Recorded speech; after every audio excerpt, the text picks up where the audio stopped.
Hi everyone, welcome to the Dr. Mindfulness channel.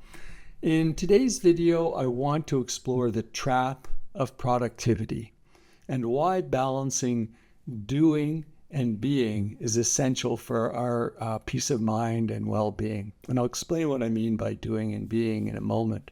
So I'm going to draw on research and I'm going to show how being present doesn't make us less productive or less effective. In fact, it makes us more focused, less stressed, and better at what we do. And more importantly, it reconnects us with ourselves and enables us to live with clarity, compassion, and intention. And stick around till the end where I'll have two questions for reflection and two concrete practices that can help you realize this balance.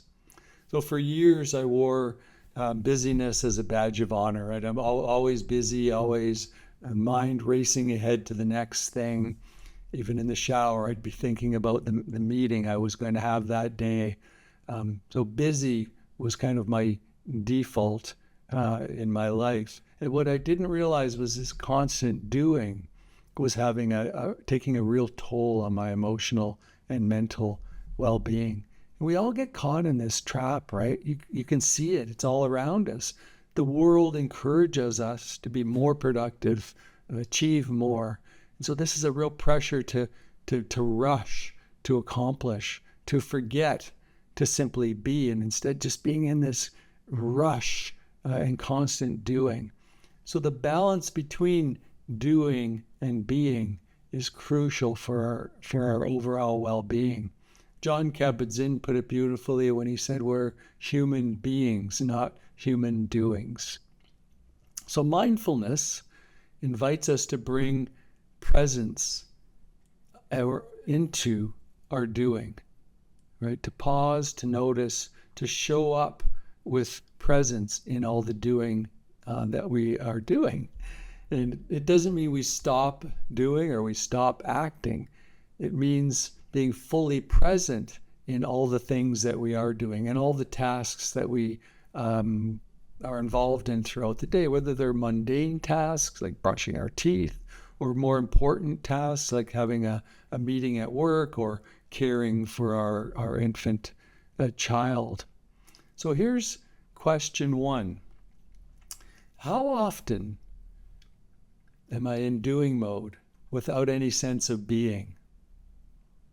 Right? How often am I in doing mode without any sense of being? How often am I going through the motions, detached from life as it's unfolding?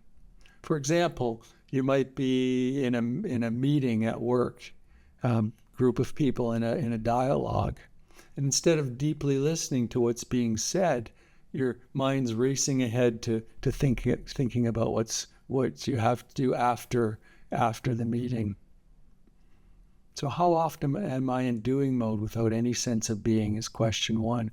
Question two is, what would it be like to shift into being mode? What would it be like to pay full attention to each task that I'm doing, whether it's a mundane task or an important task? What would it be like to move through life in this way? Would it be more easeful? Would it be more easeful to move through the day without the constant pressure to rush or to control every outcome? So this is what being is. It doesn't mean doing less. It means doing with full presence. I remember giving a talk at the Winnipeg Chamber of Commerce to a group of business people, and during the question and answer, someone asked, will mindfulness make me less productive? I could tell it was on everybody's mind. Lots of heads nodded. I smiled and said, no, it will increase it. The audience looked surprised, but the research consistently shows that mindfulness enhances concentration, reduces stress, and improves job satisfaction, which in turn boosts productivity. It reduces errors at work and leads to better decisions overall. And I've seen this in organizations. I've worked with different social service organizations to bring mindfulness into the workplace. And what I saw was that when people were truly present, they got more done, but they also did it better. They're more effective. But here's the crux of all this. Mindfulness is not about productivity. It's not the point of mindfulness. It's just a byproduct, actually. Mindfulness is about more than how we work. It's about how we live. It's about showing up for our lives with clarity and intention.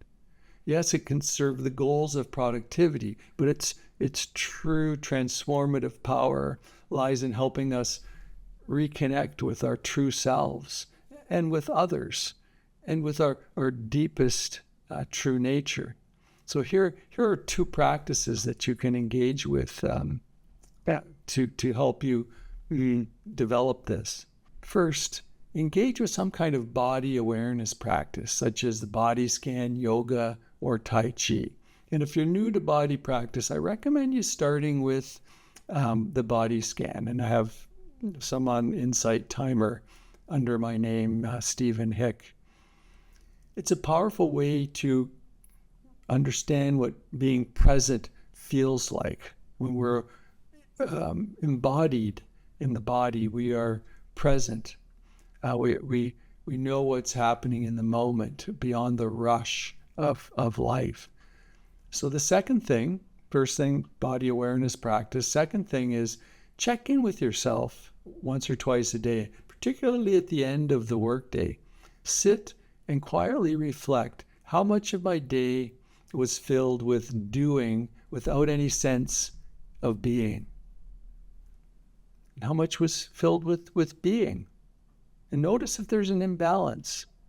If you've been overdoing, you might need to take a small break during the day, walk in nature, pause for a cup of tea, take moments to simply be. And this may allow this sense of being to flow into the doing that you're involved in throughout the day. So how can I bring balance back right now? This balance between doing and being. And when you embrace this kind of dance, as I see it, a dance between being and doing into your life, you tap into a deeper kind of power. You act without rushing, first of all, and you rest without guilt. So productivity no longer controls you. It becomes it happens, but it's no longer your sole focus. You're bringing mindfulness into every part of your life. And when you do this, life in general becomes richer, more meaningful, more fulfilling. Because you're not a human doing, you are a human being. And when you remember this, life begins to feel less like a race and more like a steady, graceful flow. So thank you for tuning in. I hope you found that helpful. If you did, please hit the like button and subscribe to the channel. See you all soon. Be well, my friends.